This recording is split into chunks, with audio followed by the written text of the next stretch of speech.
But when you know yourself, what you're going to realize is that you're a lot more capable than you've given yourself credit for.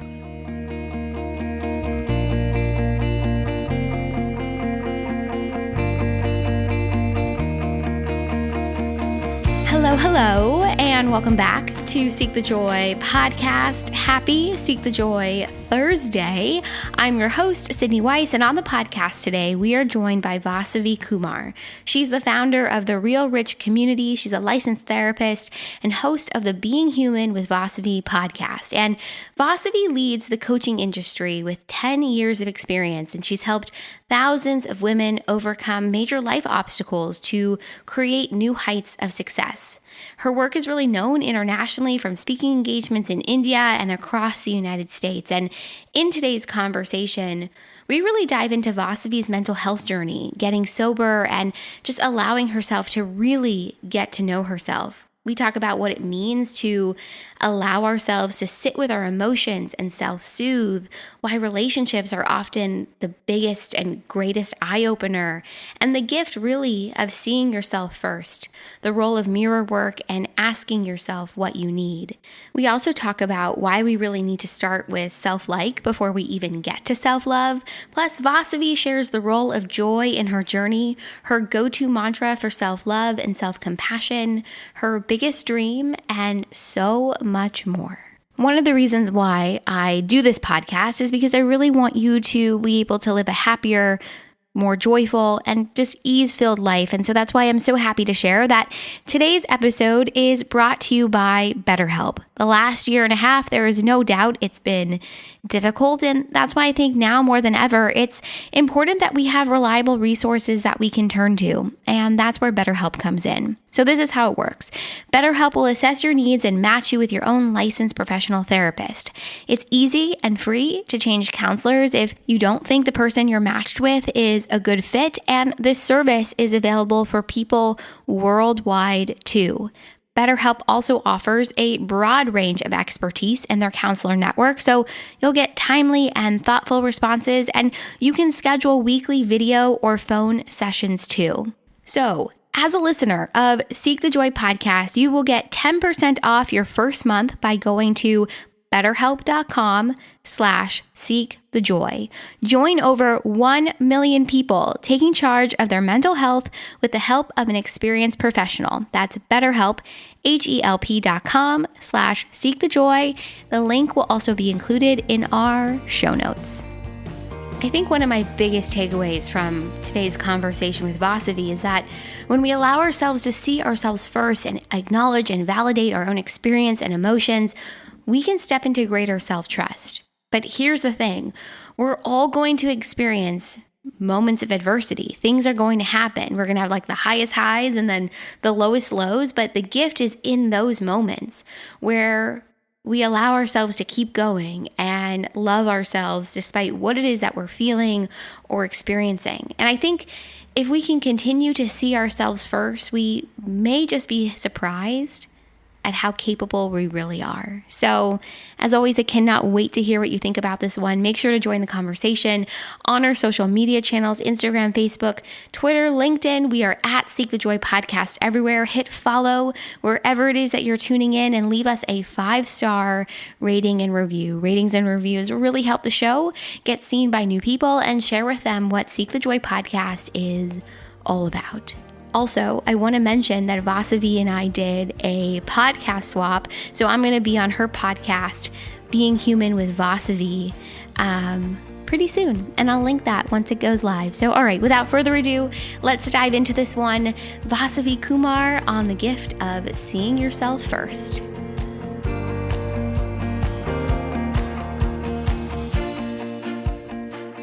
Vasavi, I am so happy to have this conversation with you. We just recorded earlier this week for your podcast, so I'm excited that we get to talk 2 times this week.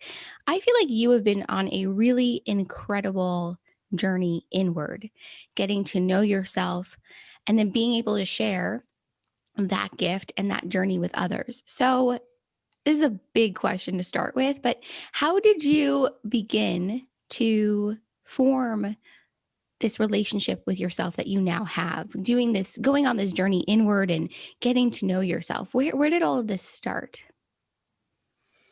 I mean, it started when I was a kid. It did, because I was a was and still am a highly sensitive and empathetic person. And from a very young age, I didn't really feel safe in my house growing up.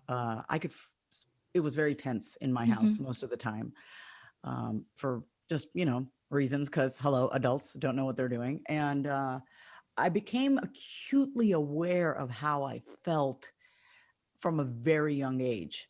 And I also made it my job as a child to regulate the emotions of the adults Hmm.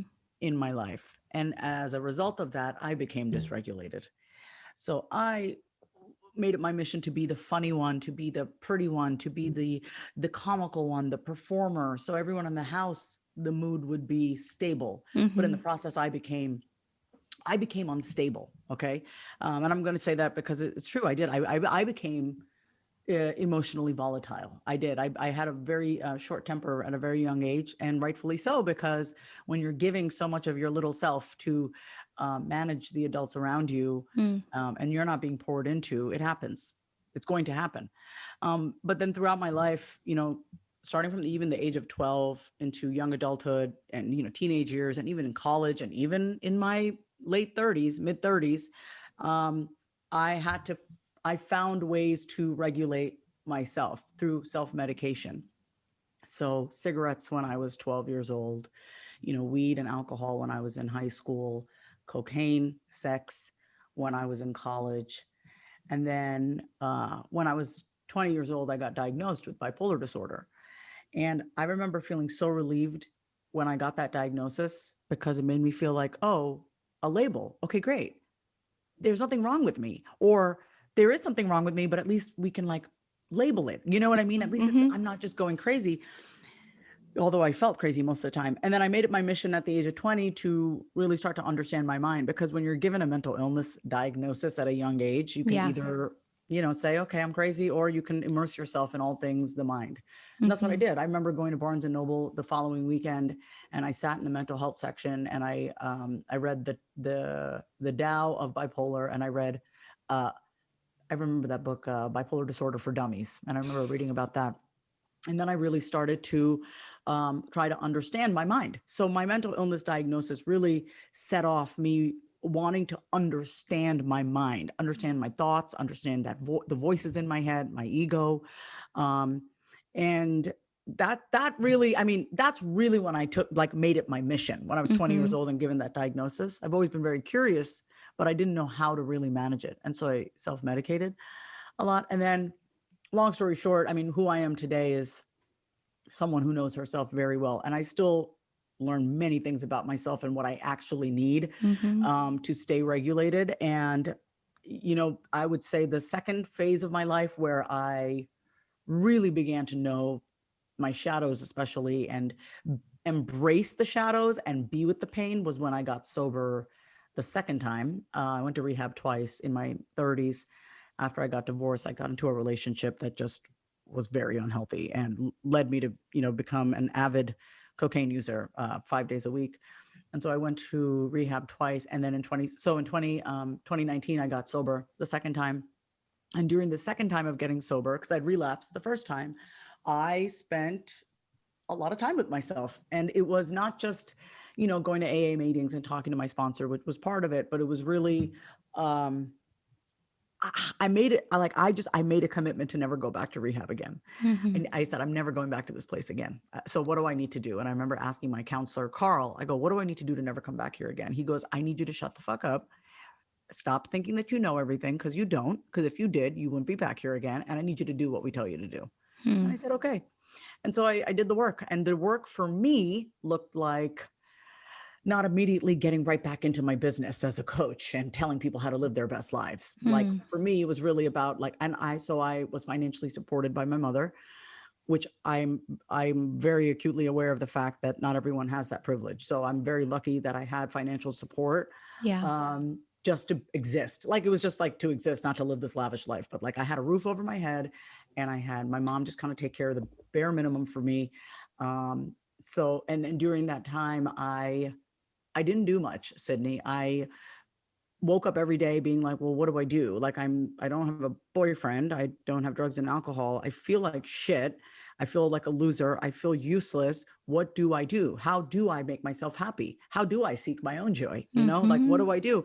And so for me, it really started with the routines and the habits and really getting clear on like, what does Vasavi need in the morning? How does she want to start her day? And so how did I really get to know myself is that I sat with and sat through the meanest words that I would speak to myself.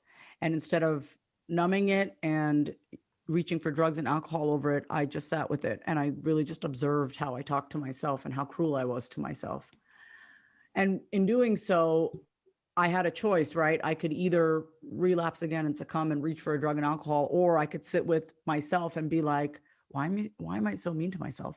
Like, am I useless? Am I a loser? Oh, does my worth only come from how much money I make? Does my worth only come from, if I'm out there on social media doing all the things and people Mm-hmm. seeing me, being seen makes me worthy, So having to sit through that and having to deal with those voices in my head without numbing it and without reaching for drugs and alcohol and relationships and sex is really what got me to where I am today. So what happens and what happened for me is that I never lost my kindness. I never lost my generosity, but I became someone that is unfuckwithable. And what I mean Mm. by that is I have very strict boundaries, not only with others, but with myself. I have Yeah. boundaries with how I talk to myself and how I treat myself.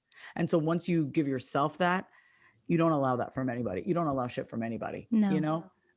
So I hope that answers your question, but It that's, does. yeah. Oh, thank you for sharing all of that. Really, thank you.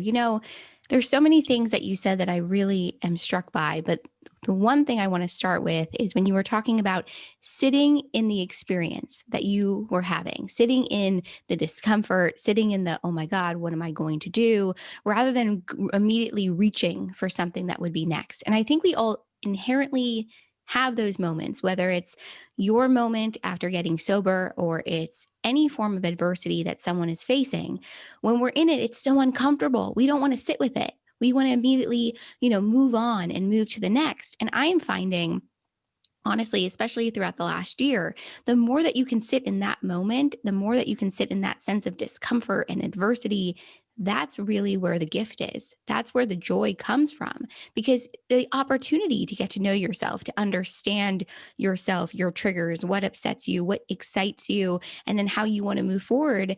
I don't know if we really get those opportunities if we don't allow ourselves to just sit in what we're experiencing. Totally easier said than done, but I think if we can get ourselves to do it, the gift on the other side is so major.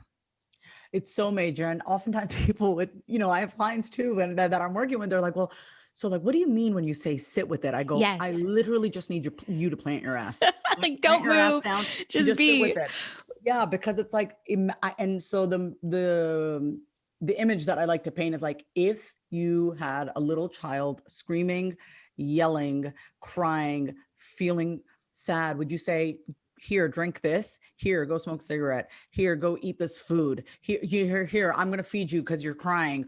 I mean, unless they're actually hungry, you know what I mean? Or like, Right, right. or hey, you know what I mean? It's like, if you wouldn't, you wouldn't stick a phone in front of a young child, be like, here, scroll through Instagram because you're sad. What would you actually do? Mm. I know what I would actually do is I'm a very tender, loving person. People may not actually know this about me. I come off a little harsh and hard, but uh, I'm very soft. You should see me with my golden retriever.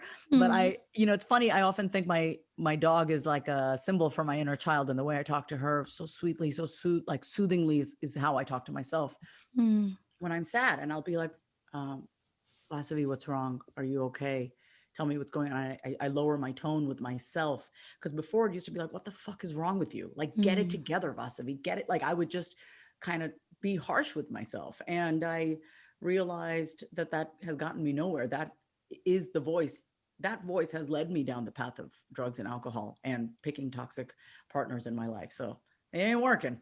So Mm-mm. we better find another way to talk to ourselves. Yeah. And I would paint this picture as well for my clients and be like, listen, I literally would have nothing to do all day because I didn't know what to do with myself when I wasn't coaching clients, providing therapy back in the day, because I'm a former therapist, and making videos, making money, getting on social. I didn't know what to do with myself. So in those moments of not knowing what to do, I would literally sit and lay on the couch and just look up at the ceiling and just be like, I'm going to be okay. I'm going to be okay. So I learned how to soothe myself. I I was learned going how, to say, this is all about self-soothing. It's all yeah. about how do you soothe yourself in these moments. And here's the thing. Most of us were not taught how to self-soothe. Most of us did not have an upbringing where our parents knew how to self-soothe and then they knew how to help us learn to soothe ourselves. I was listening to a podcast a couple weeks ago and I really, really, really remember what I hope I want to remember what it is, but I can't remember the name. And they were talking about 3 different parenting styles and how, when your child is crying, what do you do? Do you let the child cry? Or do you go in there and you tell them, it's okay, you don't need to cry? Or do you go in there and you say, you can cry, let it out, express yourself, and I'll come back when you're ready. It's like the way you talk to the child is the way the child learns to talk to themselves, the training that they get. So then when you're an adult and you're facing a moment of adversity or difficulty, or it's just, I don't know how to navigate this, I don't know how to navigate my emotions, you really draw on what you were told at a very young age or what you weren't. It's all about learning to self-soothe, which I don't know about you, but it's hard. Like, it is hard to soothe It is. yourself.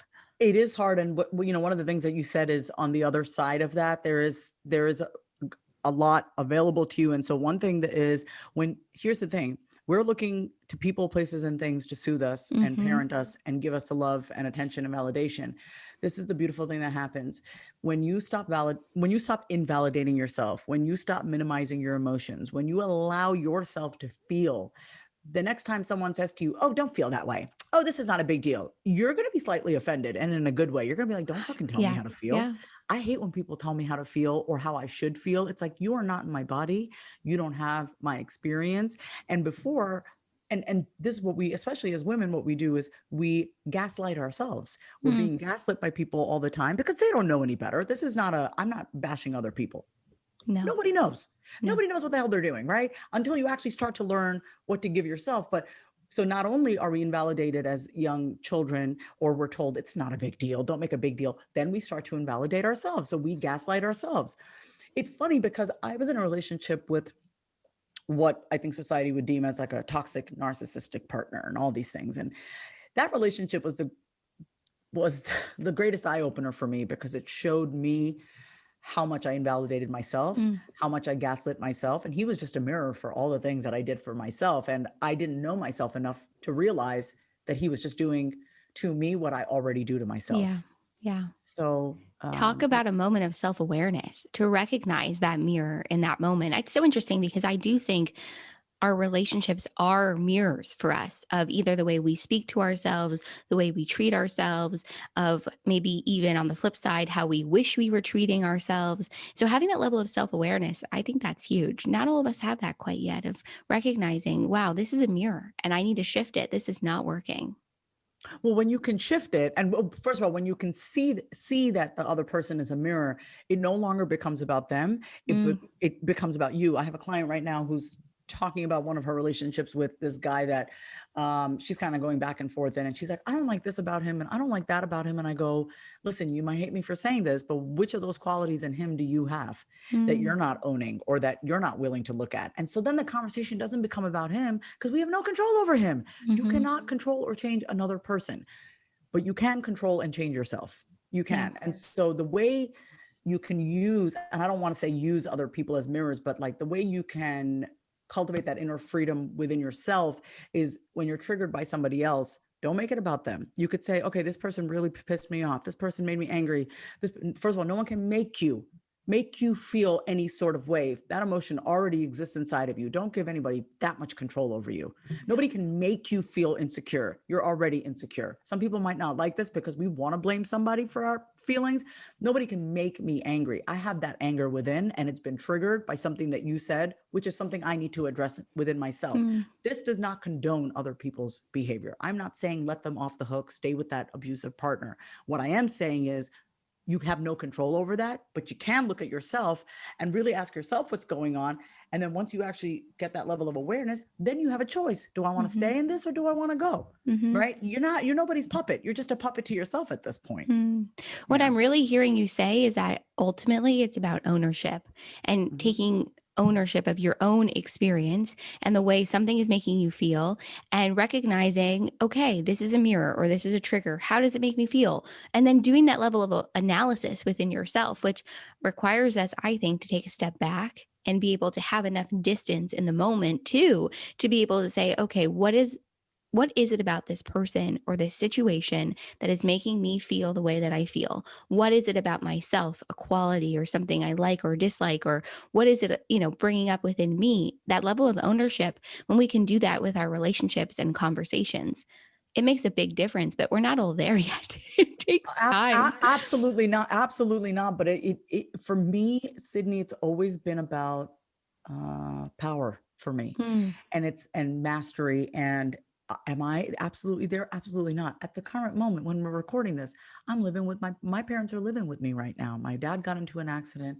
when they were here visiting. They are here for 3 months. You best believe all my triggers are like bing, bing, bing. Like Mm-hmm. I'm noticing everything, but it's a great opportunity once again for me to really be like, what is it about my mother Mm-hmm. that triggers me? Why do I give her so much control? What is it about her? What belief about myself is being brought to surface by being around her? So that's kind of, we often want to avoid our emotions and want to call it a positive mindset.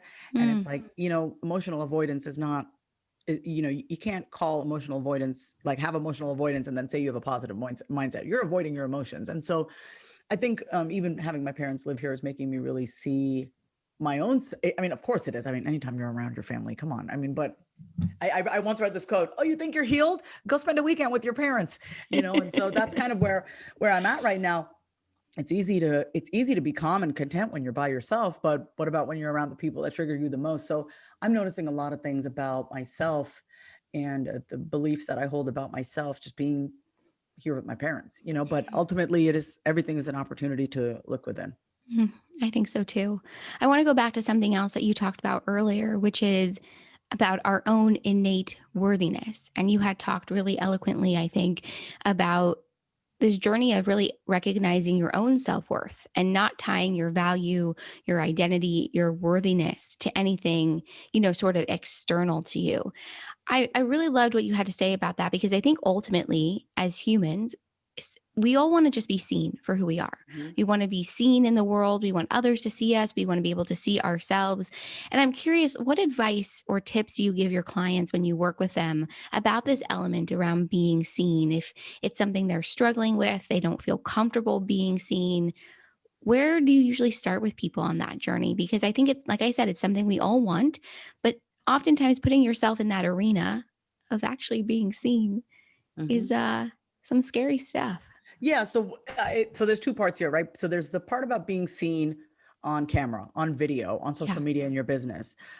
But even prior to that, it's being seen seeing yourself when nobody's watching, Yeah. right? Do Yeah. you see yourself behind closed doors? Are you acknowledging yourself and paying attention to yourself and validating yourself and, doing the things that you need to do when nobody's watching? Because see, if you're raising your energy and your vibrational state and you're listening to yourself when nobody's watching and you're feeling good behind closed doors, then getting on social media is you don't feel like a fake and a fraud then, right? Like I don't get on social media if I don't feel good Mm. because it feels out of alignment for me. It's like if I'm having a shit day, this morning I had a shit morning. This morning, Sydney, I had a shit morning. I mean, it was a lot for me. And I went to the park, to the dog park. I went for a walk, came home, got showered. I feel better. Like I got my energy back. I got Yeah. back in alignment. And I usually in the morning get on social media and I'm always, you know what I mean? But I wasn't feeling it. I wasn't. So why would I, if I'm not in alignment energetically behind closed doors, why would I then get on social media and smile for the camera? I'm Right. not going to do that. That's fake for me. That feels out of alignment. So one of the things that I say to my clients is like, do the things that make you see, that are an embodiment of you seeing yourself. Is it movement? Is it hydration? Is it meditation? Is it self-talk? It's all the things, by the way.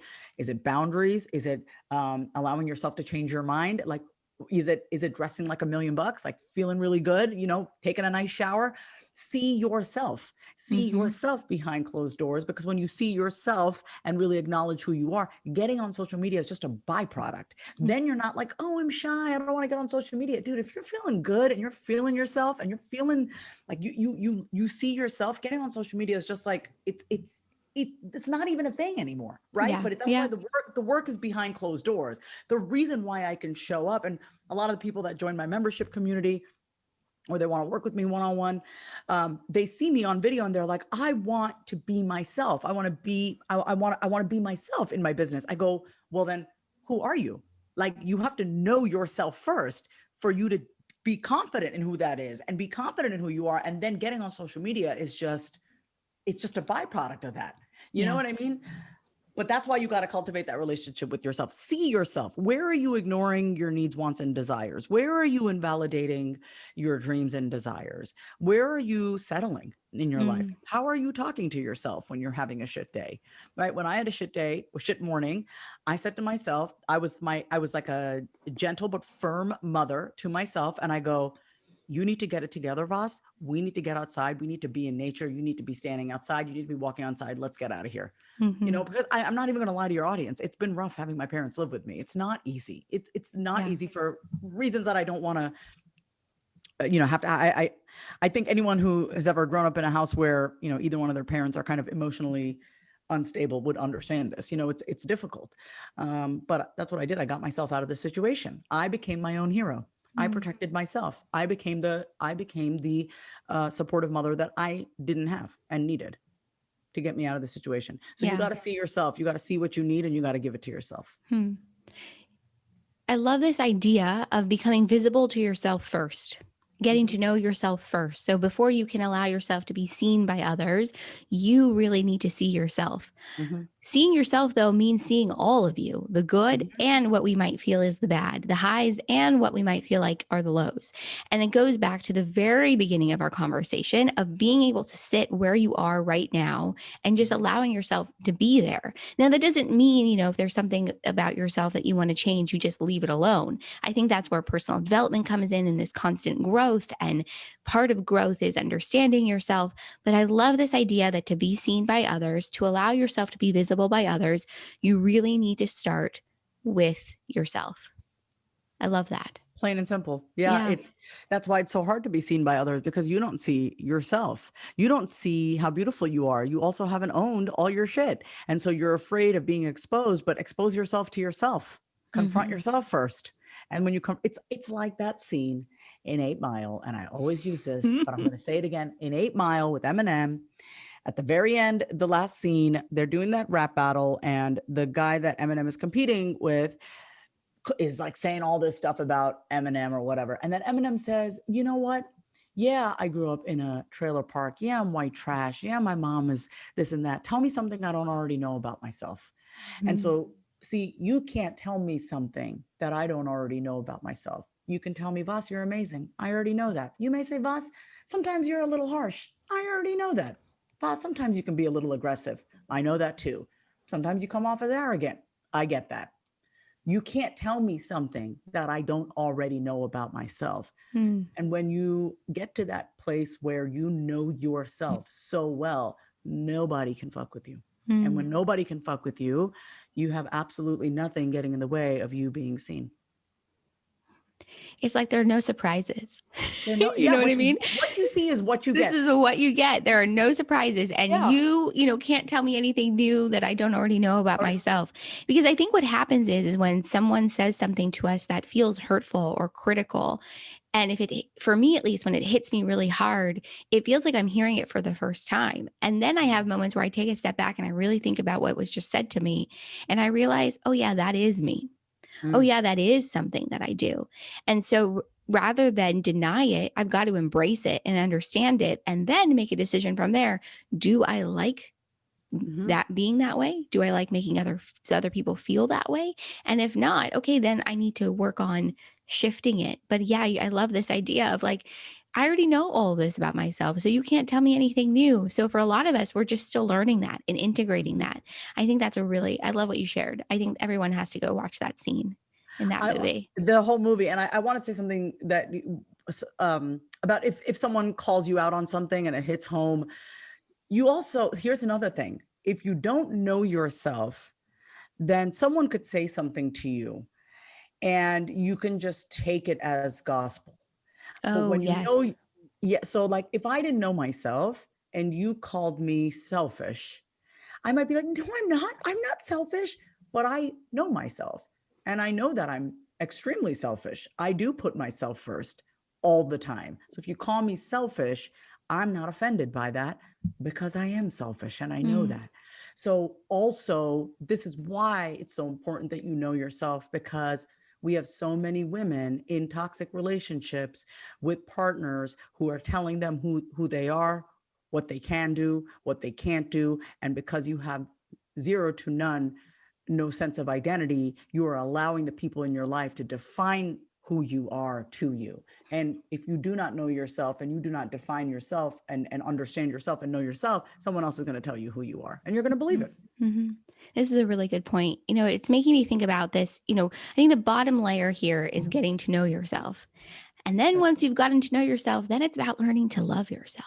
Yep. And I would even take that a step. Sure, I understand. Oh, Siri thinks I'm talking to her. Clearly, that was like my watch thinks I'm talking to Siri her. wants your Siri attention. wants to be part of the conversation. But I think even before loving yourself, it's about learning to like yourself. And Oh, so yeah. many of us don't even know how to do that quite yet. So I love what you said. It's about not taking what someone else says as gospel, but you really need to know yourself in order to do that.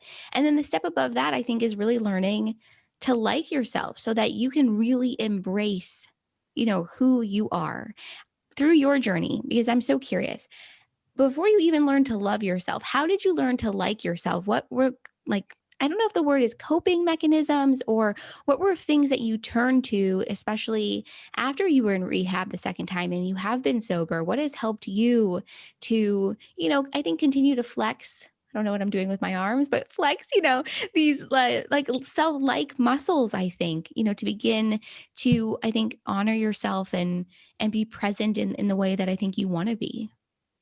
It's funny. The thing that comes to mind, there are a bunch of things. I really like how I give zero fucks about. It's like it's even the little things, Sydney. Like I can jam to some 90s hip hop and 90s reggae. I'm an East Coast girl. And I just sit in my car and have my windows down. I have a nice car, put the sun and listen to music and just dance. And I just love I love Mm, and I like the way I move. And I'm so feeling myself. Me liking myself really started with just like being okay with my body and how I mm, move. But I'll tell you what I like the most about myself. I really like how I treat people. I mhm, especially people that can't do shit for me. I'm going to be honest with you. Like the thing that I pride myself on is how I treat somebody that cannot do anything for me. So when I'm at a red light, and we have a lot of homelessness now in Austin, it's really grown and it's sad. When I'm at a red light and I see a homeless person and I don't have cash or change because I don't carry cash or change, but I'll always roll down the window and I'll always ask him or her, "How are you doing? I'm so sorry you're going through this. I hope you have a great day." I have a conversation. I like that about myself. I like that that's how I treat people. So it's twofold for me. The things that I do to like myself is, how I treat other people and how I treat myself, period. But for me, I think the thing that has really helped me is to start to look at those things about myself that I've taken for granted. mm, Things that just are so effortless, like acknowledging a homeless person on the street. Not everybody does that. I make it a point to do that. And I like that about myself. So it's like starting to look at the things that I do that only I do, or like not that only I do, but like just look at the way that I flow. I look at the way that I flow through life, how, from the time that I get up, how I am and how I just move. I like the way I move. Like I like the mhm, way I flow through life. And but I'm also very structured. And all the things that I hated about myself, basically. Oh, I hate that I need an hour to wake up in the morning. I don't hate that about myself. I like that about myself. It gets me in a right state of mind. before I can get out there and help everyone else. Yeah. I like that I can just sit in silence and zone off for 30 minutes and I'm not bothered by anyone. I like how I get dressed in the morning and all the things like, oh my God, I wish I could just make up my mind. And it's like, no, I like that I take my time to pick my outfit and put myself together because I want to feel like $1,000,000. All the things that I used to get annoyed about with me, I like those things because that really is just an expression of Mm-hmm. myself. Mm-hmm. So I would say start looking at all the things in your life that you berate yourself about, or you're like, I should be doing this faster. Why? Whose voice is that? Like, stop rushing yourself, look at the way you do things. Look at those little weird things that you do, those little quirks. I do the weirdest shit. And I'm just like, oh my God, I would never do this in front of anybody else. But I'm like, I love that about myself because that's just me. Mm-hmm. Are you going to be a stranger to yourself? My thing is, I don't want to be a stranger to myself. Mm. That's my worst fear is to be a stranger to myself. So it's like, I think oftentimes why we stay in relationships is because we don't want to be lonely. Right. Mm-hmm. But my mother said this to me. She goes, you can never be by yourself when you're with yourself. And I really love that Mm-hmm. because I can be alone, literally physically alone, but I never feel lonely because I'm Yeah. with me. I'm with me. And I want everyone listening to get to that point. And if you're already at that point, great. But I want you to be able to just sit in a room with yourself and not need anything because Mm. you've got you. Don't be a stranger to yourself. It's Oh, the that is saddest. so good though. It is so good though, because the truth is, I wish we were in front of a lot of people right now and I would say, okay, how many people have had this moment where you are moving so quickly, you're on autopilot, and then you catch yourself, like a glimpse of yourself in the mirror, and you go, wait, who is that? What am I Mhm. doing? Why am I moving so quickly? Why am I putting so much pressure on myself? Because in those moments, you often become a stranger to yourself because you are just trying to survive. Truthfully, you're just trying to tread water and stay above water, truthfully. So I love this idea of don't be a stranger to yourself. I would say to everyone listening right now is, I have multiple mirrors in the house and you can call me vain or whatever you want, but I always stop, look in the mirror. I check in with myself. I stare at Mm. myself in the mirror and I go, how are you doing? And sometimes I do kiss myself in the mirror. I'm not going to lie. I kiss myself. I give myself a kiss. I'm Love weird it. like that. Like I have a reel on my Instagram where like, my name is Vasavi is my Instagram handle. And Yeah, I yeah. did a reel while I'm like talking to myself in the mirror. And it's like, I talk to myself in the mirror. That's huge growth for me to Mm-hmm. be able to look at myself in the mirror because during my addiction, I used to go to the bathroom and take a shower and, uh, with the lights off because I was so ashamed and I felt so dirty. And so for me, it's very important. Every reflection, I look at every Mm-hmm. reflection. I look at the mirror because I never want to be ashamed of my reflection and I want to Mm. look at myself. I'm all I've got. So I better fucking love myself. You know what I mean? Or at least Yes. like myself. Yes. The healing, though, that comes from that moment of being able to look at yourself in the mirror. I have had those moments too. I remember it had to be at least 10 years ago, and I was really struggling with self love and my own inner voice. And the anger I had towards myself was unbelievable. And my therapist at the time, she said, I just want you to look in the mirror for 30 seconds, Mhm. just 30 seconds. And I said, I am not doing that. That is so freaking weird. But I did it, and it made me so uncomfortable. And it made me realize, oh, there's some work here to do about, learning to love myself, be comfortable with myself, and not feel shame around the way I either felt I looked or the way I just felt about myself, period. So I love this story about kissing yourself in the mirror, looking at yourself in the mirror, and just honoring yourself in that moment. I think that is so huge, so huge. It makes a big difference once you kind of build up the muscle to do it, because it does take some time. It's very interesting what comes up for us when we stare at ourselves in the Yeah. mirror, Yeah.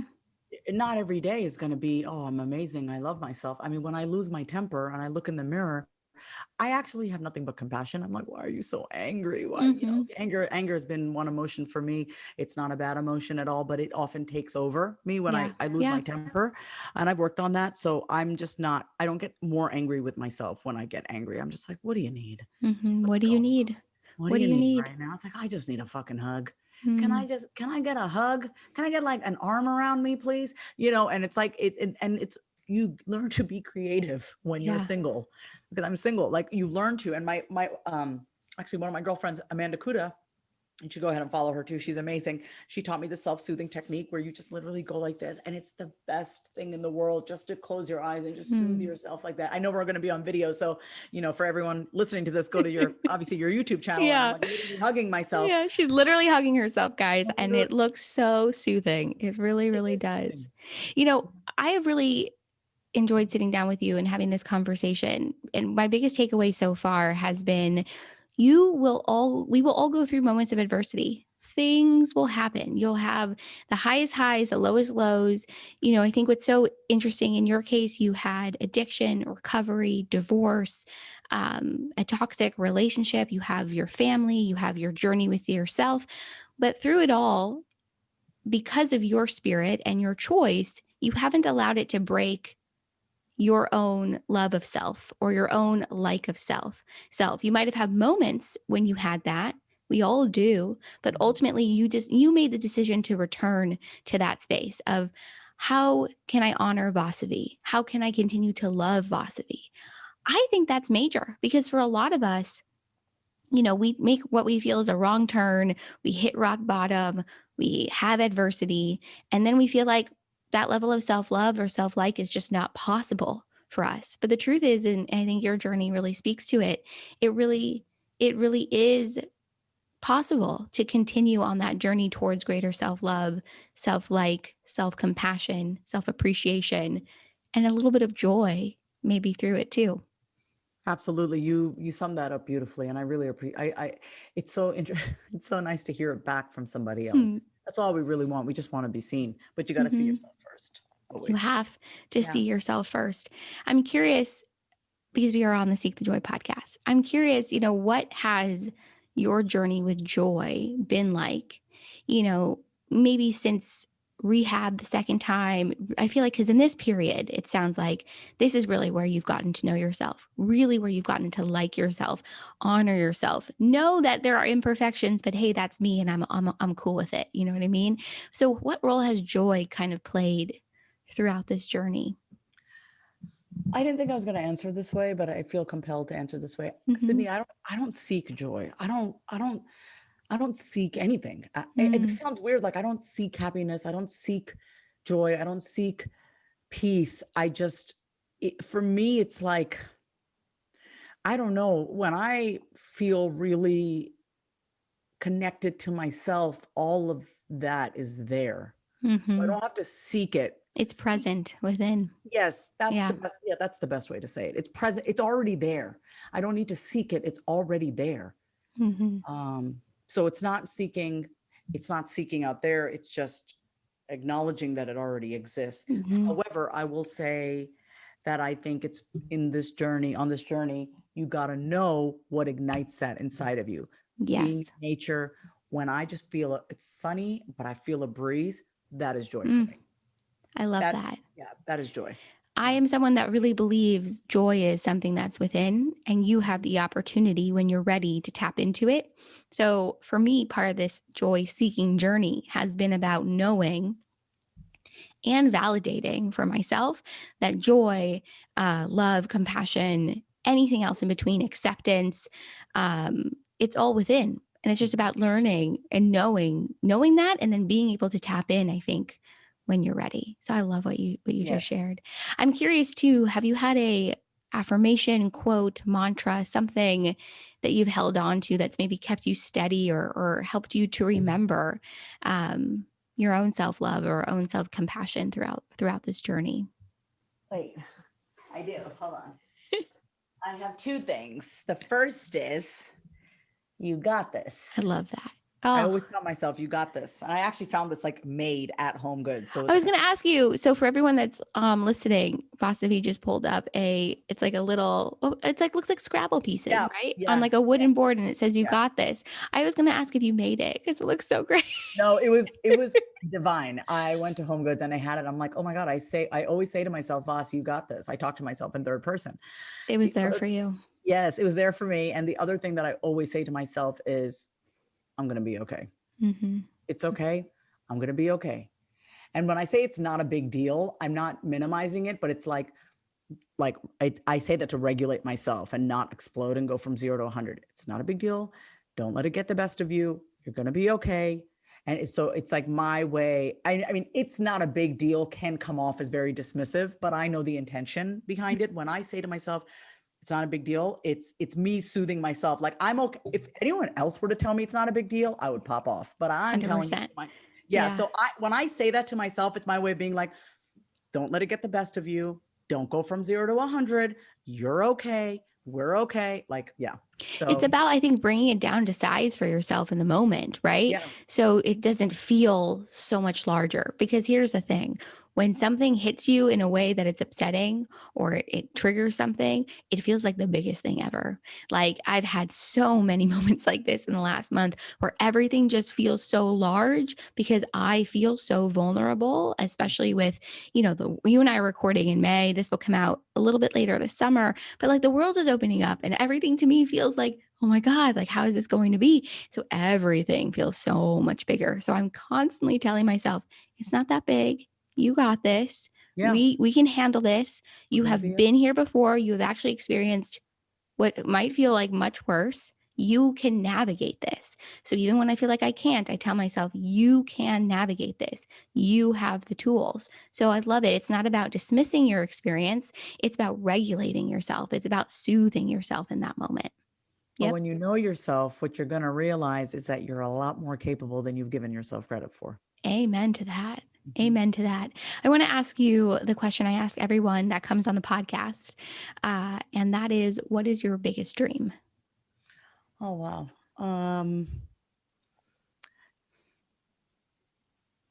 I'm silent. Give me a moment here.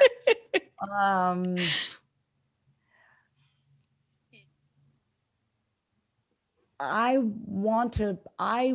don't want to die with regret. Okay. And so what that looks like for me is that every single thing that I say I want to do, it will be done. So, having 1,000 members in my membership community, having my book published, being completely financially free to do what I want when I want, being unapologetic about being ambitious, because I'm ambitious for ambitious sake, and never apologizing, and ultimately knowing that I gave myself a fair fighting chance at being the person that I know I was born to be. No regrets. No regrets. Thank you for sharing that. I have loved having this conversation with you. Really, I have loved it. I think this journey inward, getting to know yourself, learning to love yourself, learning to like yourself, and learning how to see yourself for all of who you are it's the best journey we'll ever take. Truly. It's really it's in a, you know what? Yes. And it can be fun. It should be fun. It doesn't have to be this big, serious thing, because through trial and error is how you learn anyway. And so might as well have fun while you're figuring it all out. Life is way too short. Well, I mean, also life is long. So, it's really up to you. Like, I'm going to be around for a very long time. So I'm going to make the best of it. I never like to think like, yes, we know life is short, but like, I don't want to think that. I'm like, my life is long. I want to enjoy every day. Yeah. I love this. Where can everybody find you, connect, learn more, tune into your podcast, all of the things? All the things. So vasavikumar.com for all things Vasavi Kumar. And on social media, I love Instagram. So just go to My Name is Vasavi, and the podcast is Being Human with Vasavi. Everything is going to go in the show notes. We'll also link my episode on your podcast when it comes out so everybody can tune in. And Vasavi, thank you for this conversation. Like I said, I really have enjoyed it. I think this idea of learning to sit with yourself where you are right now, and then building upon that to learning to love yourself and be okay with yourself. It's huge. So thank you. This has been so much fun. Thanks, Sydney, for having me on. Seek the Joy podcast is a production of Seek the Joy Media and created, produced, and hosted by me, Sydney Weiss. You can tune into all of our episodes on your favorite podcast platform. And if you're enjoying the show, hit follow and leave us a 5-star rating and review. Make sure to join the community, join the conversation on our social media channels, Instagram, Facebook, Twitter, and LinkedIn. We are at Seek the Joy Podcast everywhere. And don't forget, you can actually watch today's new episode and all of our episodes on our brand new YouTube channel. Click that link in the show notes to subscribe and tune in. As always, thank you for being here. Thank you for listening. And I'll see you right back here next week for another Seek the Joy Tuesday.